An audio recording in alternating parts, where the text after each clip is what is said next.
Hey everyone, welcome back. This is Dan from DHTV, and this is the beginner's guide to the iPad Pro, where you will learn how to use the iPad Pro and all its features. Let's get started.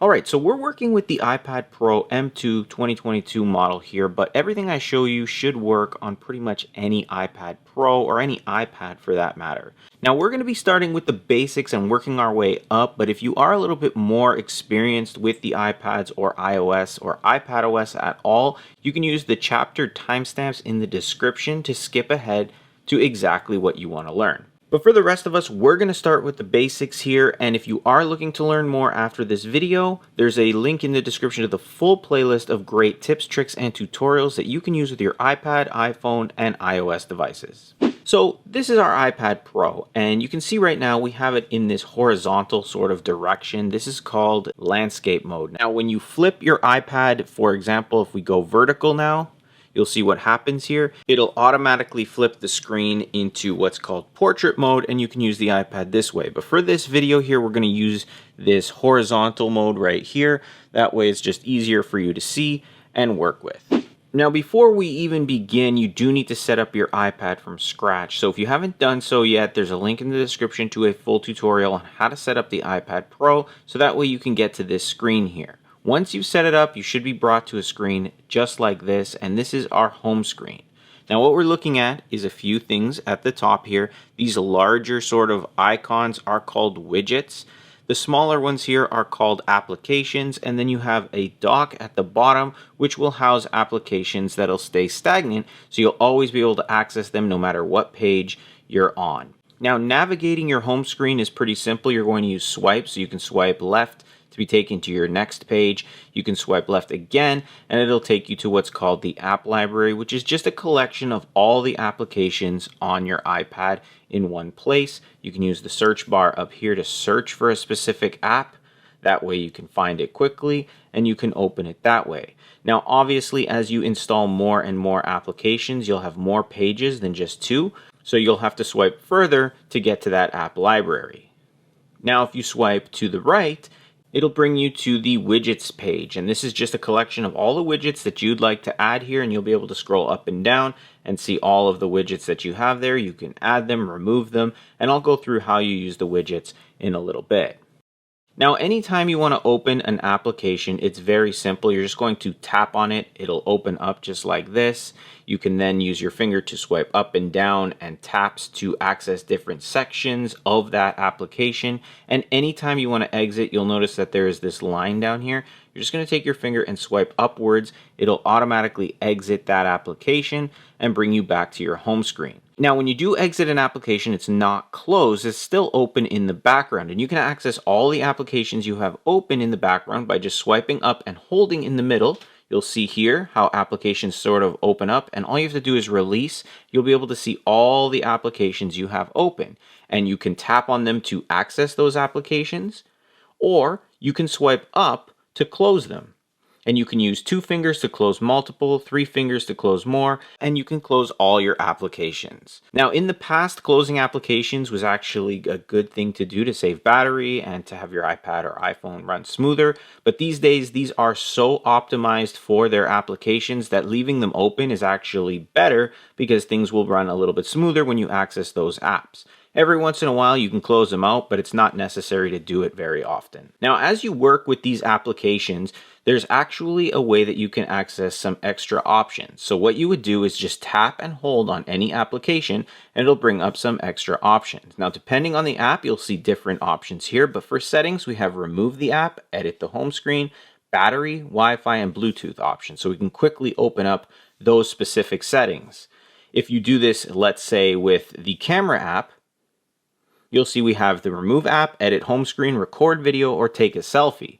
So there are going to be all kinds of different extra options that you can access just by tapping and holding, rather than tapping on the application, looking for the actual option that you want, and then going to it. You may have the quick option right there, so that's going to help with your productivity. Now before we go any further, I get a ton of questions about the stand I use to hold my iPad. So if you want to pick it up, there's a link in the description. But basically this is the one I use right here. It's by Magfit. And it allows me to control the full angle, tilt, and even rotation of my iPad with full 360. And also it's magnetically held on, so you don't need any kind of clips or anything like that. And you've got a ton of ports all along the base.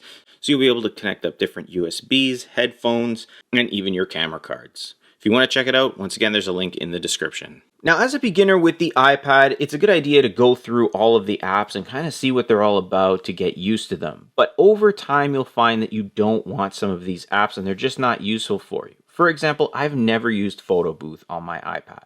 So let's talk about how to delete applications on your iPad Pro.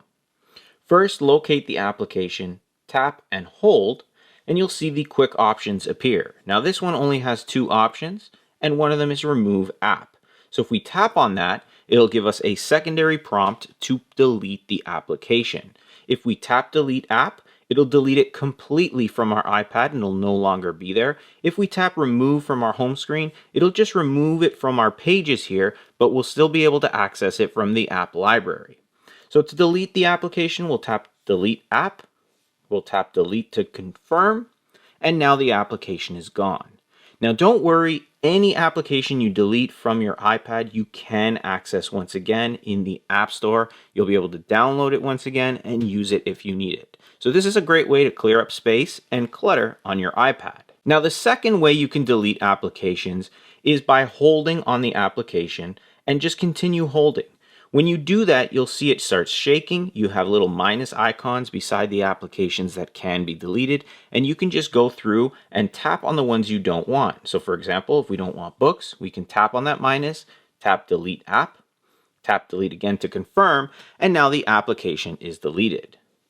To exit this screen, you can swipe up from the bottom or tap done at the top right. Now, tying in with your applications and removing them is to organize the applications so you save some space and you know where things are. So let's go over how to put applications into folders. So the first thing you want to do is just go through your applications and figure out what kind of folder you want to create. So for example, I have a few media folders and options here. GarageBand and iMovie are great for editing. So let's say I wanted to put them together. We can tap on one of them and then we just have to drag it. And you can see that we can drag it right on top of iMovie and it'll create a folder. We can let go and that folder is created. Now the iPad has created a name here, just called it folder. Usually it comes up with better names, but you can click the X at the top there and you can name it whatever you want. So I'm just going to call this editing and I'm going to tap done. And now to exit, I just tap anywhere and I can swipe up to exit that screen. Now, if you want to add more applications to the folders, again, you're just going to tap and hold and then kind of just drag it into that folder like so. If you want to take apps out of the folder, you're just going to tap and hold on that folder again. When it starts shaking, tap on that folder and you're going to pull them out just like that. Now let's talk about the widgets here and how you can add widgets to your iPad, remove them, and work with them. By default, Apple adds a few on its own. You can delete them very easily, so you can tap and hold on the widget. You'll see that those options appear here. You can tap remove stack and that'll delete this one. This is what this is called, a stack. You can tap and hold on it to access the quick options as well. You can tap edit widget, which will bring up some options for that specific widget. So this is our calendar. If we want to hide all day events or mirror the calendar app, we can change things just like that. And you can do this with multiple widgets at the same time.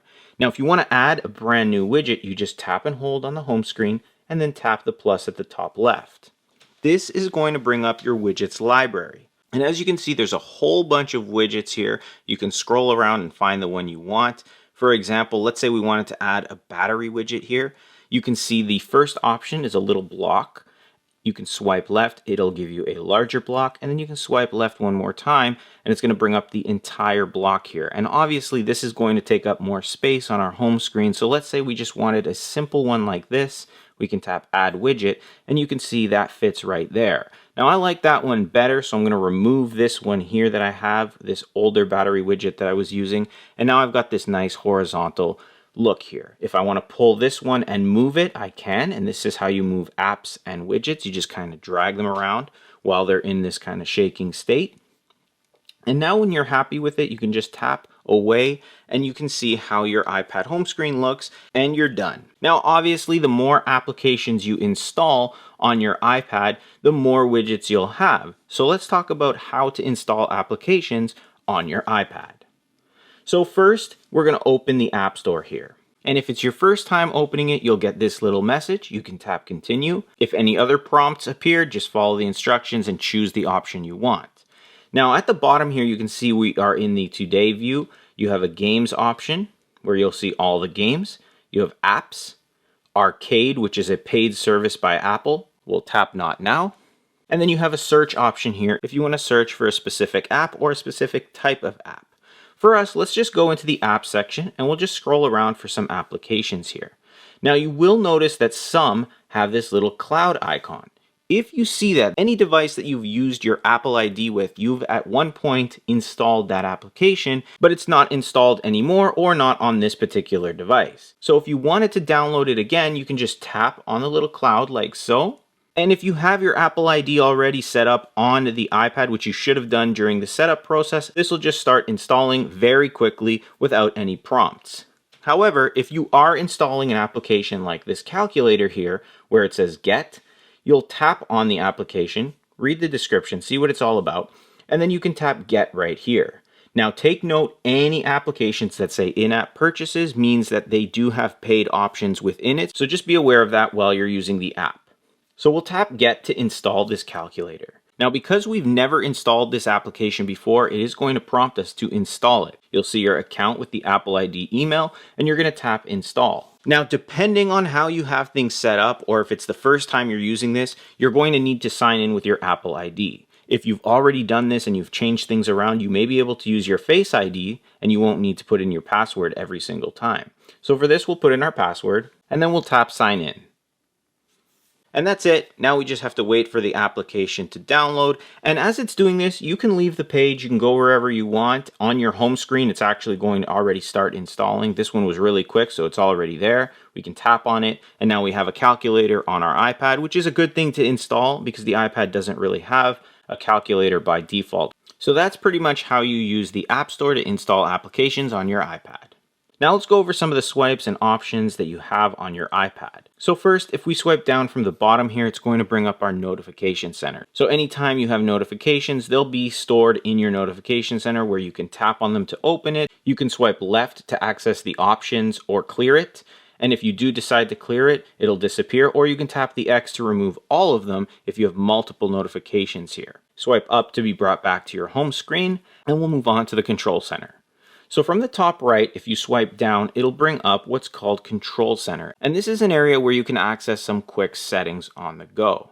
So this first box is all about your connectivity and your network. So if you do have a cellular network connected with your iPad, this is where you would find it. You have your airplane mode, Wi-Fi, Bluetooth, so you can connect those types of devices. Beside it is your media. So if anything's playing like Apple Music or YouTube, it'll be in here where you can pause, play, connect different devices like headsets and stuff like that. You have this option right here, which locks the orientation. If you tap on this, now if you turn your iPad, it's not going to flip. It'll always be in this direction. And that's something that you can use if you find that it is flipping or certain applications are flipping while you're watching something or doing something. You can lock that orientation so it doesn't flip. And when you're ready, you can unlock it just by tapping. Now I'm going to skip over some of the more advanced ones. So we'll go to this one right here. These two are pretty simple. The brightness of your screen. You can just swipe up and down to control that brightness. And then you have your volume here as well. So you can control the volume of your iPad. Focus is a little more advanced. If you want to check a tutorial on that, just click the card right here and it'll show you how that works. We'll skip over the next set of options here and we'll go through these applications. Now these are quick access applications where you can tap on any of them. For example, I added a flashlight here so I can turn on my flashlight. If you don't have some of these, you can add them in and I'll show you how to do that in the settings. But these are just quick applications that you can customize so that you can open them quickly on the go. Now, another tip here is that if you tap and hold on any one of these options, you'll be able to access a few more features. For example, inside the brightness toggle, we have dark mode on and off, night shift, and true tone. So if you want to switch to dark mode, you can. So I'll just show you the screen. That's how it looks. We're in light mode right now. We tap and hold on the little sun there for our brightness. and we tap on dark mode. So now we've turned dark mode on, and you can see it's changed the way that our screen looks to the darker mode. Now if we open our settings, you see it's dark mode rather than light mode. And I'll just swipe back to go back into that setting, and we're going to use light mode. It's just easier for me to see right now. Not going to go over some of these options, but you do have that hold feature, so give it a try, see what's behind these settings, and you may find that it's easier than going through the actual settings application to access them. Now let's talk about the dock a little bit. As you've been noticing, anytime I do anything on the screen, the dock pretty much stays in place. And you have sections down here where you can add applications. And I traditionally just leave the applications that I use most down there, and I remove the ones I don't. So I don't really use Apple Music, so I'm going to tap, and I'm just going to drag it out. And that's as simple as it is. You're going to drag them out, you can delete them, whatever you want to do, and you can drag the ones you use most into the dock, like so. And you can add more or less depending on what you like. You can remove them just by tapping on the minus, just like you did with the regular application. And then on the right, all the way to the end here, as I showed you earlier, you have your app library. So you can always tap here and it'll bring up that app library. Because if you do choose to remove any applications just from the home screen, remove from home screen just like that, you'll still be able to access them right in the app library. So it's still available to you, but it's not cluttering up your home screen. Now, if you are searching for something that's not necessarily just an application, you can use the Siri search or Spotlight search. And to access that, you just pull down from the middle and it'll bring up this search. And you can type anything you want here. If you're searching for a specific app, you can just type in camera. And you can see the camera app pops up here, but you also have other options. You have Siri suggestions for the Safari, so you can search the internet. It's going to give you some search terms that you may be looking for. It'll pull up camera settings that you may want to access. You even have contacts that you can access that may have that name or whatever you're searching for. You have App Store options, Siri Knowledge giving you information, tips, and then you have more results here that you can search for. So if you are trying to find something but you're not sure exactly what it's called or what it is, you can use this search here, and it's a little bit more detailed. It'll give you some help with that as well. So now that we've gone through the home screen and some of the features, let's talk about the lock screen, as it's pretty important as well. So to lock your iPad, you just press on the power button at the top right here, and it's going to be all dark like this. When you tap on the screen, it'll open up. This is the lock screen, and if you have Face ID enabled, it'll unlock and you can work with this lock screen. Now the lock screen still gives you access to your control center here, so all of these different features you can still access from here. You'll be able to see your notifications right on the lock screen itself. So it does serve a purpose, and it also keeps anybody out so that if they are trying to log in, they can't unless they put in a passcode or it's Face ID from yourself or whoever you've given access to it. So for example, if I tried to unlock it without Face ID, you see it's prompting Face ID. If I tap, it's going to prompt the passcode. No one will be able to get in. That's why it's important to create that password and that Face ID. That way you can get into your iPad and no one else has access. But that's the lock screen on your iPad Pro. Now, if you ever run into trouble and you need to power down your device or you just want to turn it off at any moment, this is how you turn off the iPad Pro. So first, you're going to locate that power button. If you have it horizontal, it's on the top left. If you have it vertical, it'll be on the top right. And you're just going to press that as well as one of the volume rockers at the same time. So you're going to press two buttons at the same time and hold. And you're just going to wait until you see slide to power off. You're going to slide to power it off, and it'll take about maybe 10-15 seconds to completely shut down. And then how to turn the iPad Pro back on, it's as simple as just pressing on that power button and holding until you see the Apple logo appear on screen. And then depending on your iPad, how much stuff you have on it, it may take up to 30 seconds to a minute to completely power back up. This one's fairly new, so it should only take a few seconds. Just swipe up, and now anytime you power off your device, you'll need to enter the passcode. So your Face ID won't work, so you have to enter the manual passcode, and you're back on your iPad. But now let's get into the actual settings so you can configure your iPad a little bit more to your liking. So for this, we're going to start by tapping on Settings. Now within the Settings app, this is what it traditionally looks like. You can see we have a 1 up here. We also saw on the app itself there was a 1. Anytime you see these numbers on applications, it just means that there's something within it that you could be doing, a little notification. For example, in this one, you can see finish setting up your iPad is showing up there. And it'll guide you through the process of doing whatever it is. You can choose to do it or not. For us right now, we're going to skip that and we're going to move down to some of these settings. So just like with the quick settings, you have those quick ones right here where you have airplane mode, Wi-Fi, and Bluetooth, so you can connect to headphones, internet, things like that. Moving down, you have your notifications, sounds, focus, and screen time. Notifications, if you want to configure which applications you get notifications from, you can just tap on them right here. So for example, we can tap on FaceTime, and this is how it's traditionally set up. You can choose to turn it off completely, which will mean you don't get notifications from that app, and I strongly recommend you turn off the ones you don't want. It'll save some battery on your iPad. You can change this right here to always deliver time-sensitive notifications, and they'll remain on the lock screen for an hour. If you turn that off, you won't have that option. And then you can choose how you want it to work. So for example, you want it on the lock screen or don't. You can deselect that if you want it to be a notification center or you don't. Or if you don't want the banner to pop up. So whenever you get a notification, a little banner will come down from the top. If you don't want to see that, you can turn that off, and then you can check the notification center on your own time to see what notifications you have. If you do have the banner on, the banner style here is set to temporary. You can have it persistent, where it will stay there a little bit longer. But you can switch it to a persistent, and it's up to you which one you want to use. You can customize the sound. If you tap on it, you can choose from all of these ringtones for that specific notification. That way, if you have the iPad in a case or something, you'll know what the notification was. Instead of having to pull it out to see who or what that notification was, you'll just remember from the sound. And then the badges, you can turn those on and off as well. At the bottom here, we have show previews, so when it's unlocked. So that way, if it's, let's say, a message from someone through iMessage, you'll see a preview of that message when it's unlocked. You can choose always, so even when it's locked, or never.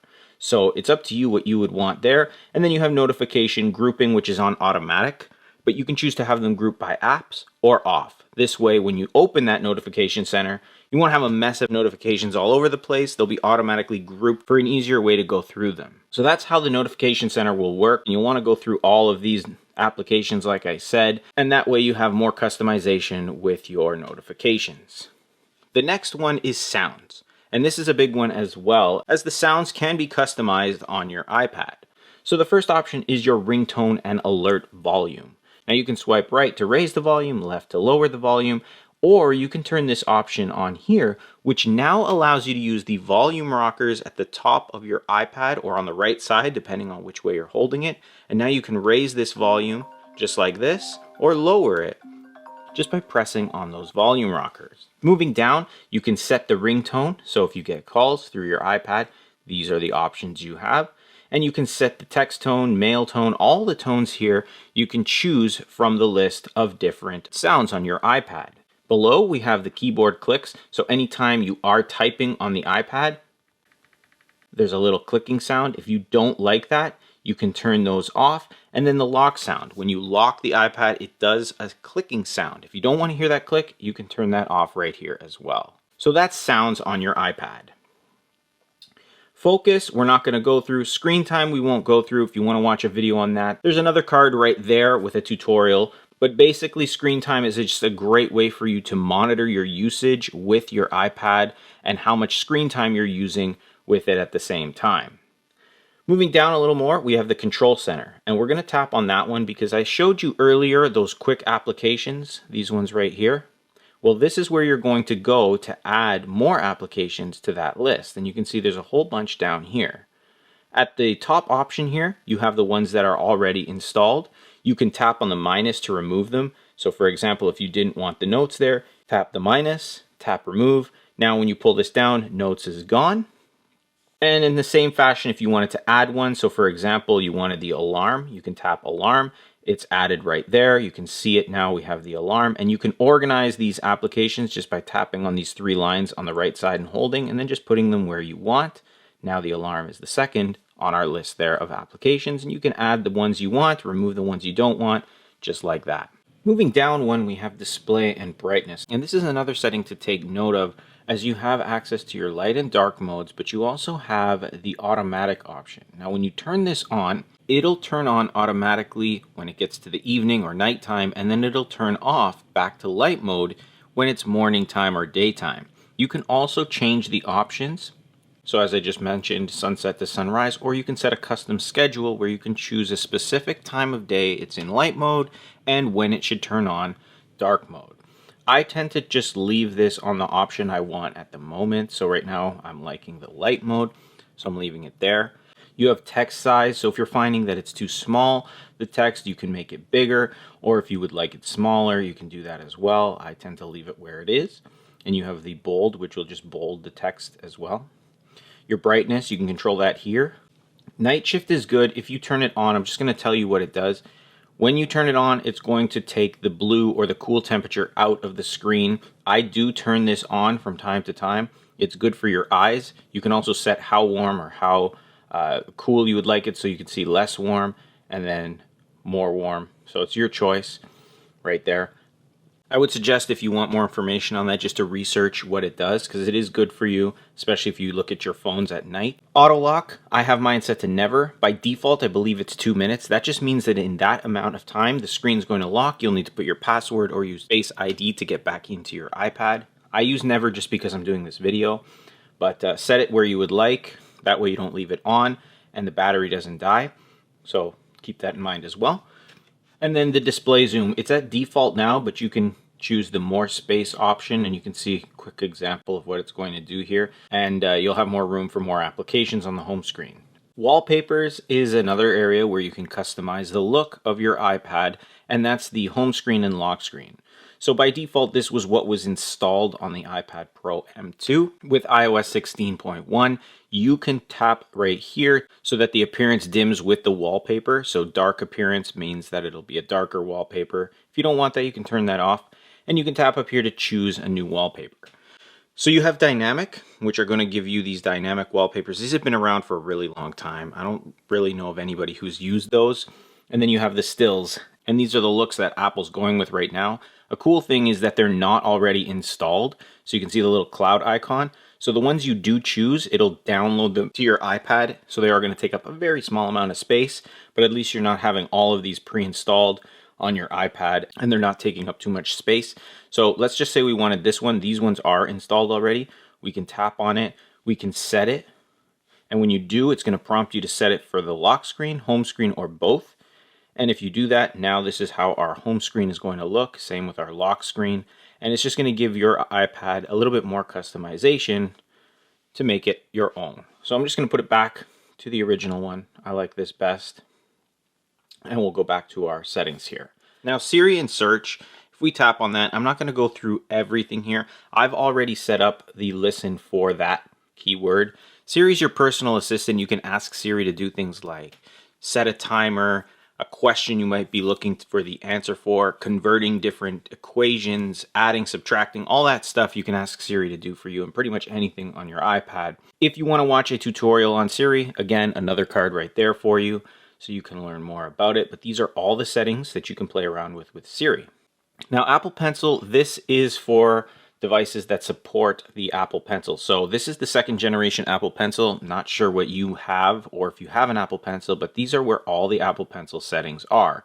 If you did purchase an Apple Pencil, you can actually just click it right on top of the iPad. There's a little magnet, and that's how you charge and pair it with the iPad Pro. So those are your Apple Pencil settings.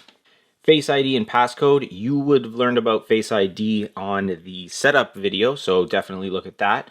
Battery, a very important option here. In a pinch, you can set your battery to low power mode. So you can see I have very little battery here. If I want to conserve it, this is going to allow me to do so. You'll see that it kind of turns yellow up there, and it's going to give me a temporary reduced background activity like downloads and mail fetch until you can fully charge your iPad. So that's where you can do that. You also have the battery percentage. If you ever want to turn it on or off, you can. It's on by default here, but if we turn it off, you'll see up top we lose that battery percentage, but I'll leave it on. I like it.